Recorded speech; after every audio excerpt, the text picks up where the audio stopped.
오늘 우리에게 주신 하나님의 말씀 느헤미야 8장 13절에서 9장 6절까지의 말씀입니다.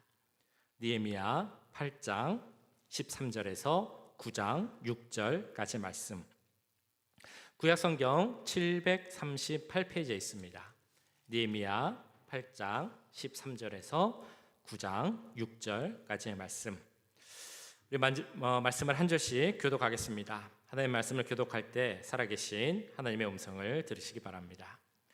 그 이튿날 뭇 백성의 족장들과 제사장들과 레위 사람들이 율법의 말씀을 밝히 알고자 하여 학사 에스라에게 모여서 율법에 기록된 바를 본즉 여호와께서 모세를 통하여 명령하시기를 이스라엘 자손은 일곱째 달 절기에 초막에서 거할지니라 하였고, 또 일렀으되 모든 성읍과 예루살렘에 공포하여 이르기를 너희는 산에 가서 감람나무 가지와 들감람나무 가지와 화석류나무 가지와 종려나무 가지와 기타 무성한 나무가지를 가져다가 기록된 바를 따라 초막을 지으라 하라 한지라.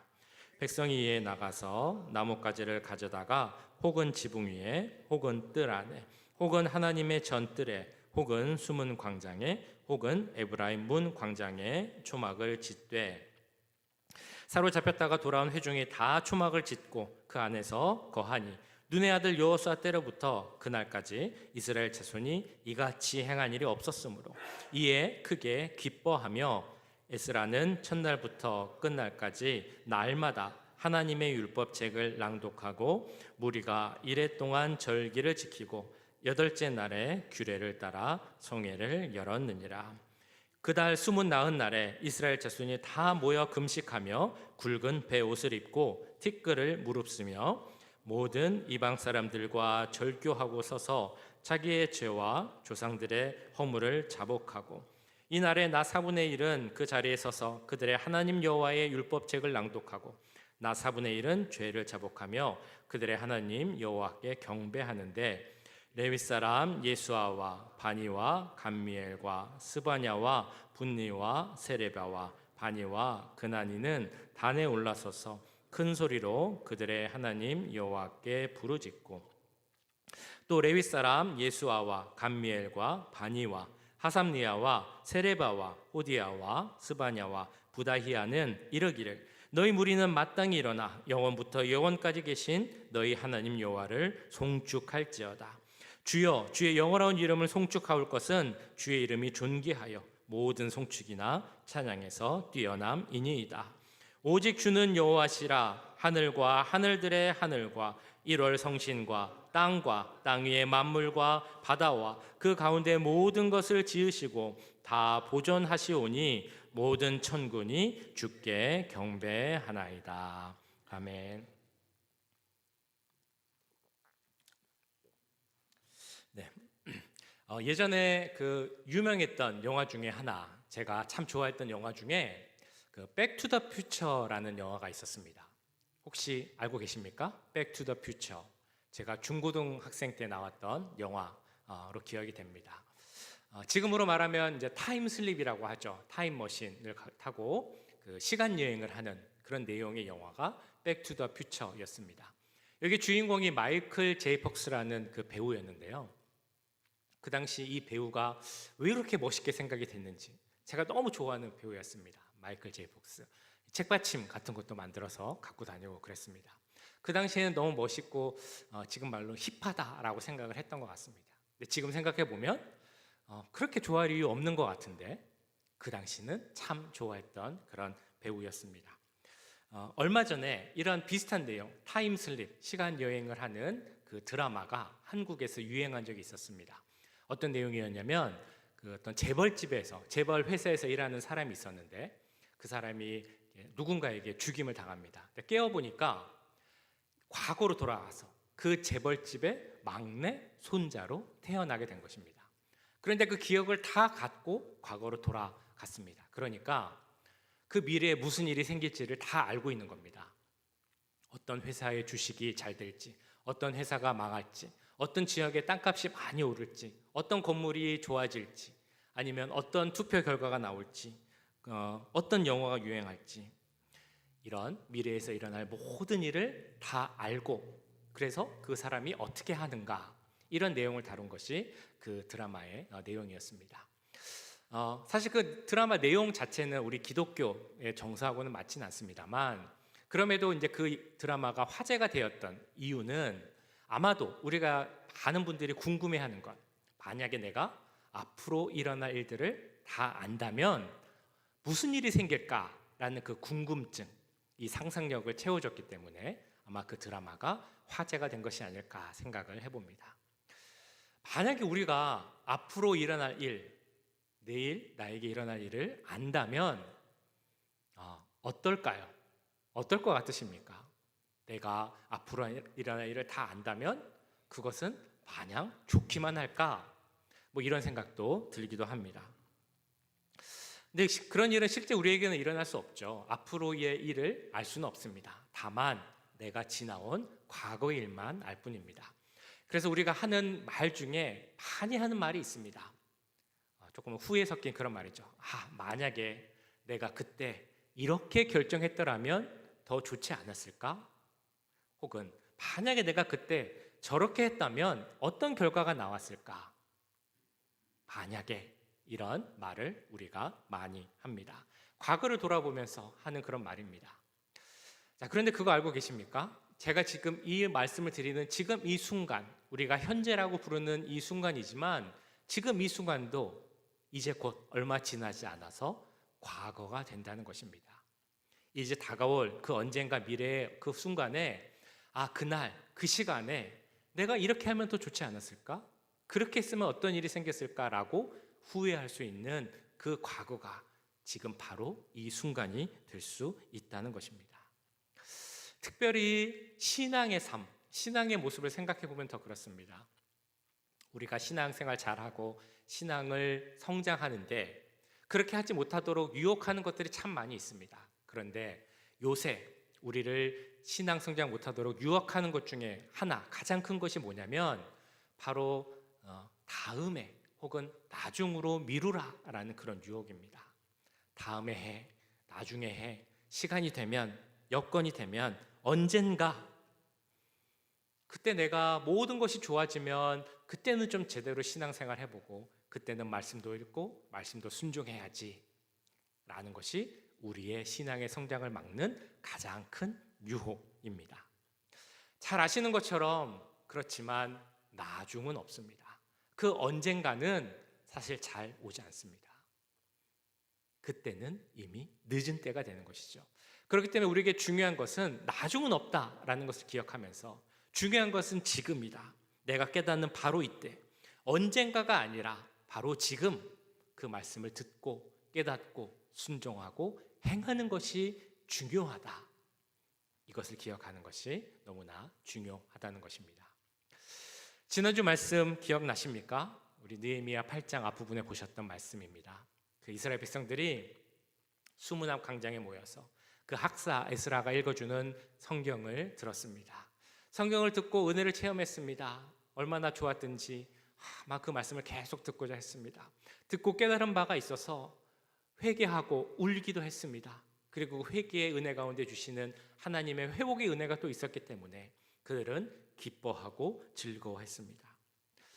자, 그런데 그 은혜가 정말 컸던 것 같습니다. 그들은 거기서 그치기를 원치 않았고 더 많은 것, 더 큰 것을 원했습니다. 그래서 제사장, 레위인, 족장 이런 리더들, 지도자들이 와서 에스라에게 이렇게 부탁을 하는 것입니다. 여기서 그치지 말고 말씀을 더 들려주세요. 말씀을 더 읽어주세요. 더 알게 해주세요. 이것이 바로 그들이 에스라에게 부탁한 내용입니다.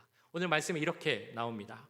그 이튿날 뭇 백성의 족장들과 제사장들과 레위 사람들이 이 율법의 말씀을 밝히 알고자 하여 학사 에스라에게 모여서, 이 말씀만 보면 그런가 보다라고 할 수 있지만 사실 그 당시 상황을 생각해 보면 이것은 참 쉽지 않은 일이었습니다.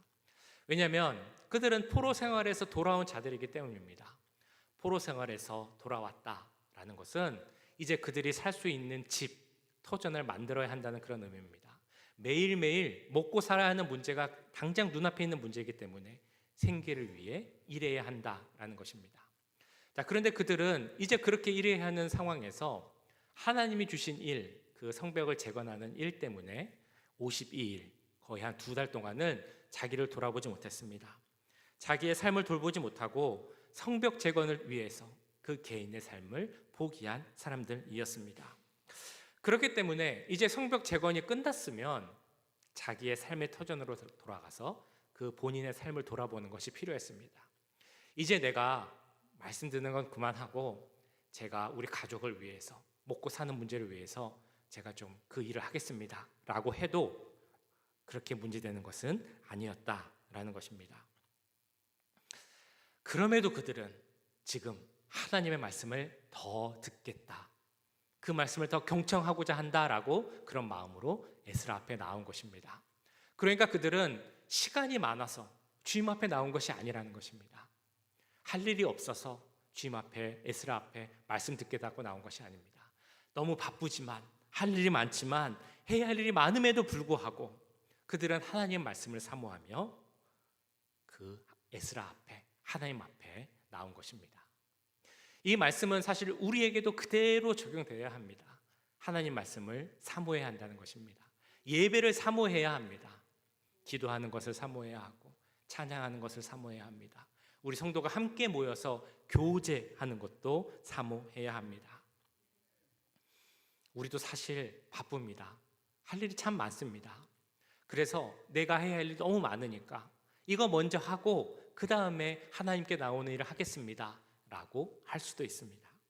그러나 지금 바쁘니까 제가 그 일을 나중에 하겠습니다 라고 미뤄서는 안 된다라는 것입니다. 우리가 할 일이 많지만, 나를 챙겨야 하는 일들이 물론 많겠지만, 그럼에도 불구하고 하나님 말씀이기에, 그것을 사모하기에, 그 말씀을 듣는 것이 기쁘기에 우리가 주님 앞에 나올 수 있어야 한다는 것입니다. 우리 사람들은 누구나 자기가 좋아하는 일은 열심을 내서 하는 그런 특성이 있습니다. 제가 미국에 온 지 얼마 안 됐을 때 잘 아는 저의 지인이 저에게 와서 이렇게 이야기를 해주는 겁니다. 혹시 그 바다에서 나는 게, 바닷게 좋아하세요? 이 미국에서 바닷게를 실컷 싸게 먹을 수 있는 방법이 있는데 알려줄까요? 라고 이제 저한테 말씀을 하는 겁니다. 그 당시만 해도 뭐 한 15년 전쯤이죠. 한국에서 게를 먹는 게 이렇게 쉬운 일은 아니었던 것 같습니다. 저도 이제 게를 많이 못 먹어봤는데, 이 게, 바닷게를 맛있게 싸게 먹을 수 있다고 하니까 제가 또 관심이 동하잖아요. 그래서 어떻게 해야 됩니까? 라고 물어봤습니다. 그러니까 그분이 저기 가면 뉴포트 비치에 피시 마켓이 있는데 거기에 가면 게를 아주 싸게 살 수 있습니다. 그 대신 새벽에 가야 됩니다 라고 이제 이야기를 하는 겁니다.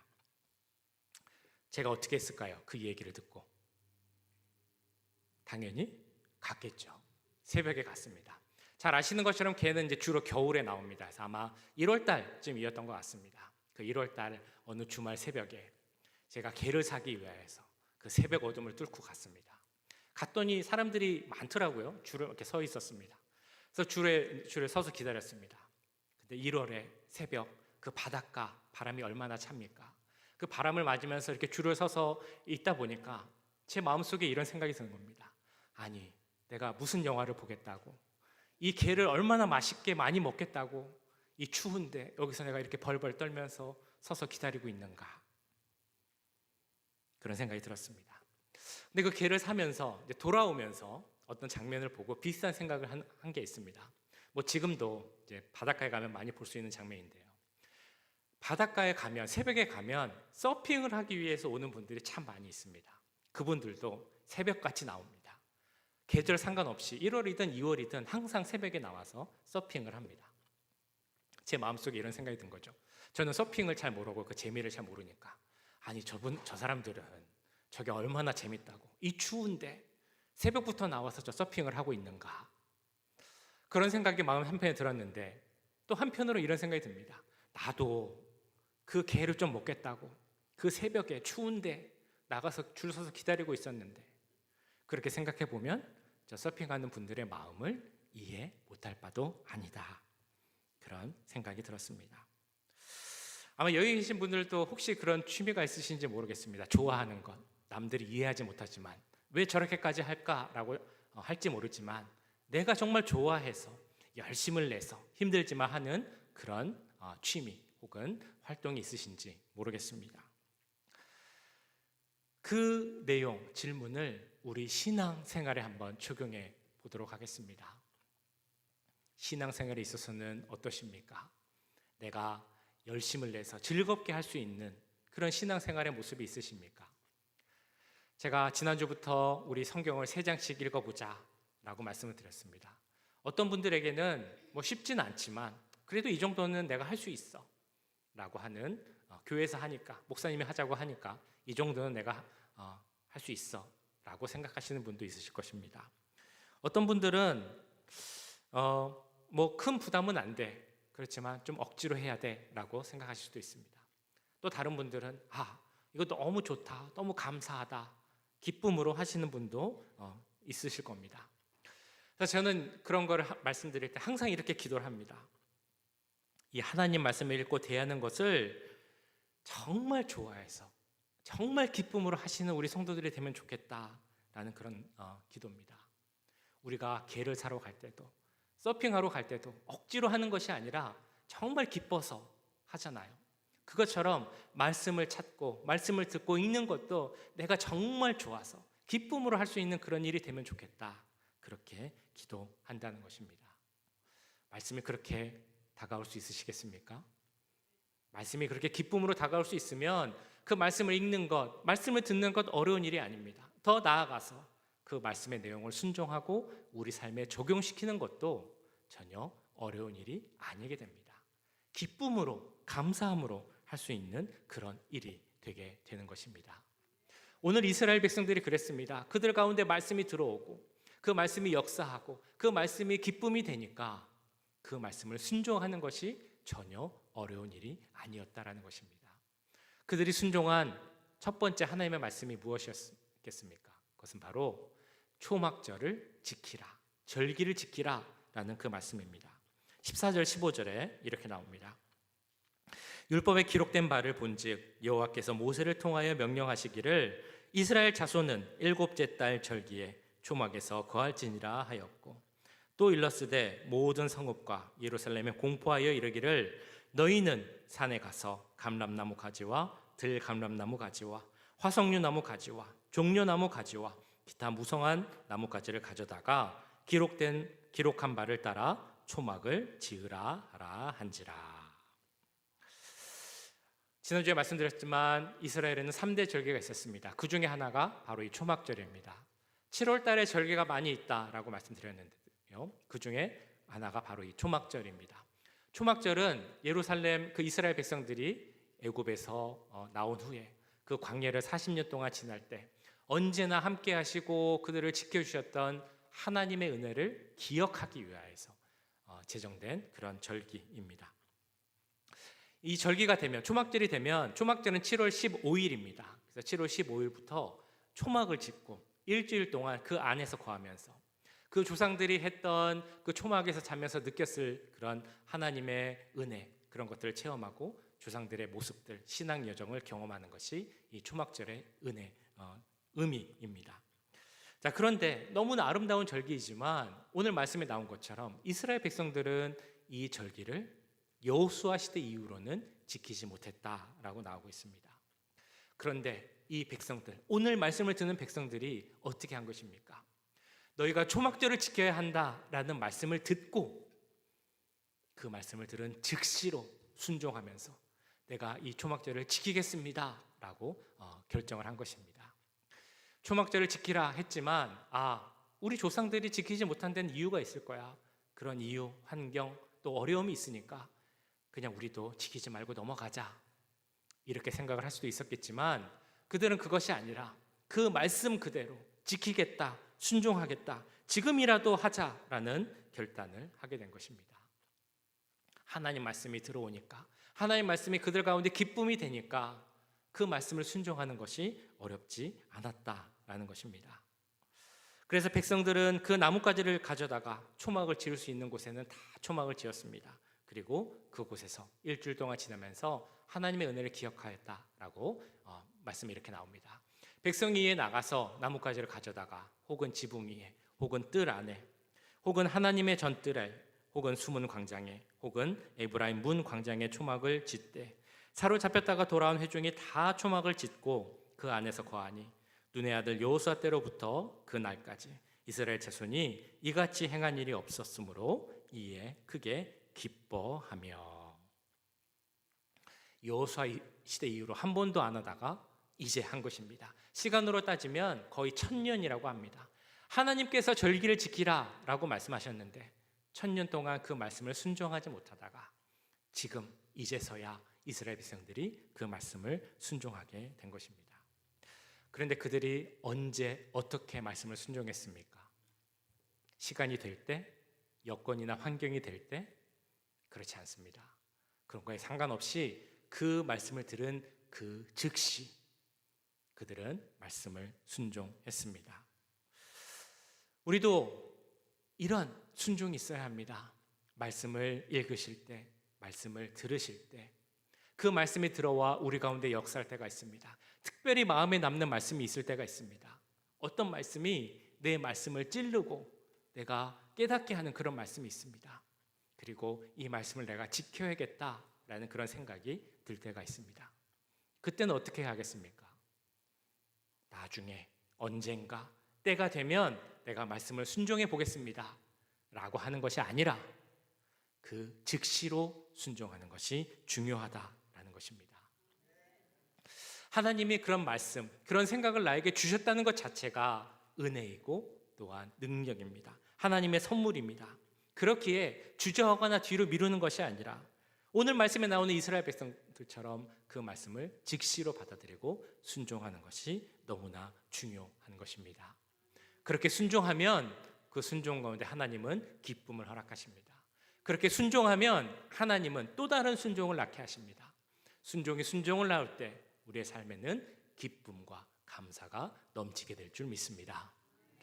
자, 오늘 9장 앞부분을 보시면 그 순종이 순종을 낳아서 또 다른 순종을 하는 이스라엘 백성들의 모습을 보게 됩니다.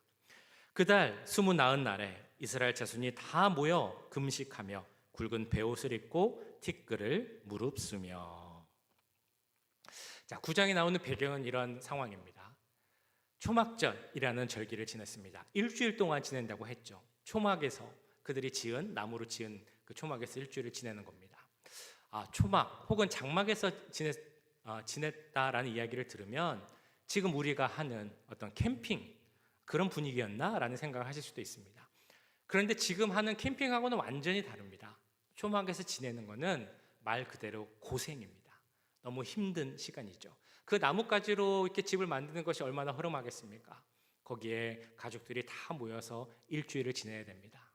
특별히 하나님의 은혜를 생각하는 시간이기 때문에 기도하면서 또 영적으로 준비하면서 또 음식 같은 것은 절제하면서 그렇게 시간을 보내는 기간이 바로 초막절입니다. 육체적으로는 사실 너무 힘든 시간이 이 초막절이라는 그런 시간일 것입니다. 이스라엘이 이 절기를 1000년 동안 지키지 못한 이유 중에 하나를 생각해 보자면 아마 그 초막절이라는 시간이 너무 힘들기 때문에 그들이 지키지 못했을 수도 있습니다. 이 초막절이 이제 끝났습니다. 집회가 끝난 겁니다. 그러면 이제 너무 힘드니까 좀 가서 쉬고 싶은 마음이 생길 수도 있습니다. 그런데 이스라엘 백성이 보여주는 모습은 그게 아니었습니다.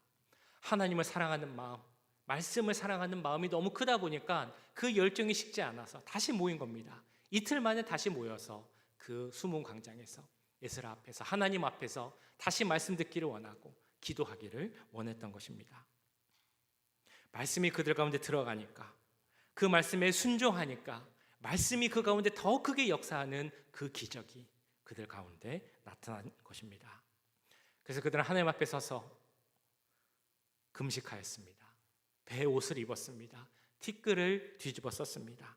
그러면서 기도하면서 다시 한번 우리가 해야 하지만 하지 못했던 하나님 말씀에 순종하기로 결정을 합니다. 2절에 이렇게 나옵니다. 모든 이방 사람들과 절교하고 서서 자기의 죄와 조상들의 허물을 자복하고.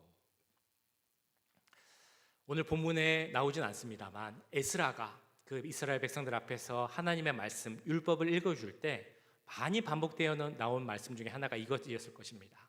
너희는 가나안 땅에 가게 되면 그 가나안 땅 사람, 이방인들과 교제하지 말고 그들과 사귀지 말라, 관계 맺지 말라라는 것이 바로 하나님의 말씀이었습니다.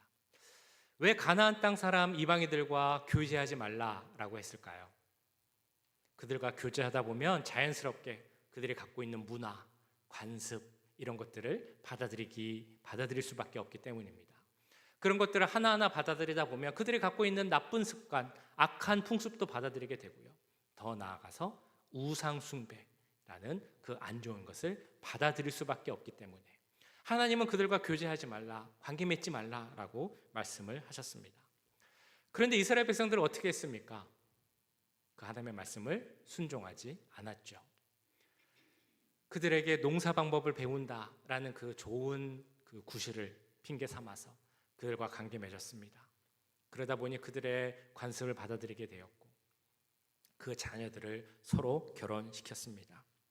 악한 풍습, 우상 숭배의 영향을 받았습니다. 하나님이 하지 말라고 했지만 그들은 불순종하였고 그 불순종으로 말미암아 그들은 나라가 멸망하고 포로 생활하는 그 일까지 경험하게 된 것입니다. 그리고 오늘 이제서야 하나님의 말씀을 다시 들으며 그 이스라엘 백성들이 깨닫게 된 것입니다. 아, 그것이 죄였구나. 우리가 불순종했구나. 그것을 깨달으면서 그들은 즉시 회개하고 순종한 것입니다. 그러면서 이렇게 선포하죠. 내가 그들과 절교하겠다.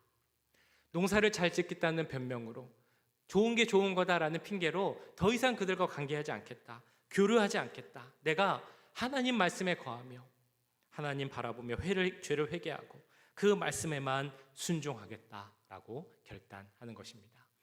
그 내용이 3절에서는 이렇게 나옵니다. 이 날에 나 4분의 1은 그 제자리에 서서 그들의 하나님 여호와의 율법책을 낭독하고 나 4분의 1은 죄를 자복하며 그들의 하나님 여호와께 경배하는데.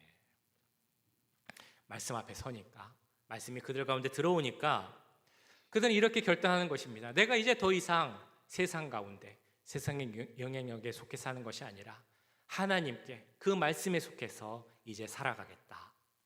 이런 결단이 가능했던 것입니다. 순종, 우리에게 너무나 필요한 것입니다. 순종에 대한 말씀 너무나 많이 들으셨을 것입니다. 예배를 드리면서, 설교를 들으면서, 아마 신앙생활 하시면서 많이 들은 이야기 중에 하나가 바로 이 순종에 대한 것이라 생각이 됩니다. 순종하고 싶은 마음도 아마 있으실 것입니다. 순종하고자 노력도 하셨을 것이라 저는 믿습니다. 그런데 우리 가운데 공통적으로 나오는 질문이 있습니다. 제가 순종하고 싶은데 잘 되지 않습니다. 순종하려고 해봤지만 잘 못했습니다. 어떻게 해야 됩니까? 어떻게 해야 우리가 순종할 수 있습니까? 두 가지 방법을 제가 말씀드리겠습니다. 첫 번째는 나의 결단, 나의 노력이 필요하다라는 것입니다. 학생의 경우를 생각해 보면 참 좋을 것 같습니다. 어떤 학생이 시험을 앞두고 있다라고 우리가 생각을 해보면 공부하는 학생들의 종류도 몇 가지가 있겠죠. 어떤 학생은 공부가 하기 싫지만 내가 이 시험을 잘 봐야 되니까 내 미래를 생각해서 그것을 참고 공부하는 학생이 있을 겁니다. 어떤 학생들은 많지는 않을 거라고 생각이 되는데요. 공부하는 게 정말 좋아서 공부하는 게 내 기쁨이야 이러면서 공부하는 학생도 있을 것입니다. 또 어떤 학생들은 공부하기가 정말 싫은데 부모님 눈치가 보이니까 어쩔 수 없이 억지로 하는 학생도 있긴 할 겁니다. 자, 그런데 우리가 그 하기 싫지만 억지로 공부하는 학생을 생각해 보면 아니 쟤는 하기 싫은데 저렇게 억지로 하면 어떡해? 저러면 안 돼. 저건 나쁜 거야. 라고 말하는 사람은 거의 없을 겁니다. 왜냐하면 학생의 본분은 공부하는 것이기 때문입니다. 억지로라도 하는 것이 좋은 것이고 그게 미덕이다라고 우리가 보통 이야기를 합니다. 이건 학생뿐만이 아닙니다. 누구나 마찬가지입니다. 우리가 사회생활을 할 때, 직장생활을 할 때, 부모님의 역할을 할 때 무엇을 하든지 간에 우리가 하고 싶은 일만 할 수 있는 것이 아니라 우리가 그 자리에서 해야 하는 일을 하는 것이 우리에게 마땅한 그런 모습입니다. 그리스도인으로서 그 마땅한 모습이 무엇이겠습니까? 우리 본분에 맞는 일을 하는 것 이상한 일이 아니라는 것입니다. 어렵고 힘들더라도 그것을 하는 것이 필요합니다. 왜냐하면 우리가 택함 받은 자이기 때문에, 구원받은 자, 은혜 받은 자, 사랑받은 자이기 때문에 우리가 마땅히 해야 할 일을 하는 것은 중요합니다. 그것이 무엇인가 하면 바로 하나님 말씀에 순종하는 일입니다. 자, 그런데요, 하나님은 우리가 그것이 마땅히 해야 하는 일이기 때문에 하는 것도 참 귀하다라고 말씀하시겠지만, 하나님께서 더 좋아하시는 것은 우리가 억지로 하는 것이 아니라 자원하여서 기뻐하며 하는 것을 하나님도 더 기뻐하십니다. 오늘 말씀에 나오는 내용, 유대인들이 초막을 짓고 초막절을 지키는 것, 이방인들과 더 이상 사귀지 않고 절교하는 것, 하나님의 백성인 이스라엘으로서 그들이 마땅히 해야 하는 일이긴 합니다. 그러나 그것이 해야 하는 일이기 때문에 하는 것으로 그치는 것이 아니라 그들이 하나님의 말씀을 듣고 그 말씀이 역사하고 그 말씀이 너무 기뻐서, 너무 감사해서, 우리가 하나님을 사랑해서 그래서 우리가 이것을 하겠다라고 하는 것을 하나님은 더 기뻐하신다는 겁니다. 우리의 순종도 마찬가지입니다. 우리가 하나님 말씀에 순종하는 것 당연히 해야 할 일이지만 그것이 마땅히 해야 하는 일이니까 하는 것보다 하나님이 좋아서, 하나님을 사랑해서 그 말씀이 너무 달고 좋아서 그 말씀에 순종하겠다, 그래서 우리 가운데 기쁨이 넘친다, 이런 우리의 모습을 하나님은 더 좋아하신다라는 것입니다. 요한복음 21장을 보시면 예수님께서 베드로에게 나타나셔서 사명을 주시기 전에 세 가지 질문을 하시죠. 그런데 이 세 가지 질문은 똑같은 질문이었습니다. 한 질문, 그것은 바로 베드로야, 네가 나를 사랑하느냐? 라는 질문이었습니다. 똑같은 질문을 3번 합니다. 그 질문을 하신 이유가 무엇이겠습니까? 사랑의 마음이 있어야 그 일을 기쁨으로, 감사함으로 할 수 있기 때문입니다. 베드로가 그래서 주님, 제가 정말 주님을 사랑합니다. 제가 주님을 사랑하는 것을 주님 아십니다. 라고 한 후에야 그러면 이제 와서 나의 양을 치라, 나의 양을 돌보라 라고 말씀을 하십니다. 우리가 순종할 때도 필요한 것이 바로 이 하나님을 사랑하는 그런 마음입니다. 혹시라도 아까 드렸던 것처럼 제가 정말 순종하고 싶은데 잘 안 됩니다 라고 하시는 분들이 계시다면 이렇게 간구하시기 바랍니다. 먼저는 물어봐야죠. 내가 정말 하나님을 사랑하는가? 스스로에게 물어보셔야 합니다. 그리고 나서 이렇게 간구하세요. 주님, 나를 위해 이 땅에 오신 주님, 나를 위해 십자가를 주신 주님, 나를 위해 죽으시고 고난당하신 주님, 그 주님의 사랑을 생각합니다. 그 넓고도 깊고도 측량할 수 없는 그 사랑에 제가 거할 수 있도록 해주세요. 그래서 그 사랑, 나도 그 알게 하시고 그 사랑을 본받아서 나도 주님을 사랑할 수 있게 해주세요. 나를 긍휼히 여기시는 주님, 그 누구도 하나님의 나에 대한 사랑을 끊을 수 없다라고 선포하신 주님, 그 사랑을 받았기에 나도 정말 주님을 사랑합니다.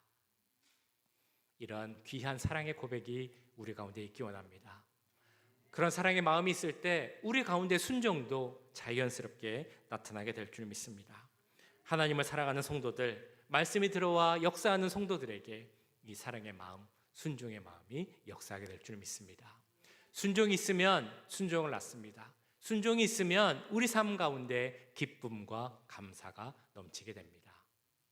이 귀한 기쁨이 넘치는 그 귀한 삶, 순종의 삶을 살아갈 수 있는 우리 모든 성도들이 될 수 있기를 주님의 이름으로 간절히 축원합니다. 기도하겠습니다. 사랑의 주님, 하나님의 말씀을 듣고 정말 기뻐하며 순종하였던 오늘 이스라엘 백성들의 모습을 봅니다. 그런 모습이 우리 가운데도 있기를 원합니다. 하나님의 말씀 가운데 그 말씀이 우리 가운데 들어오게 하시고 정말 감사하며 기쁨으로 순종할 수 있는 우리가 될 수 있도록 역사하여 주시옵소서.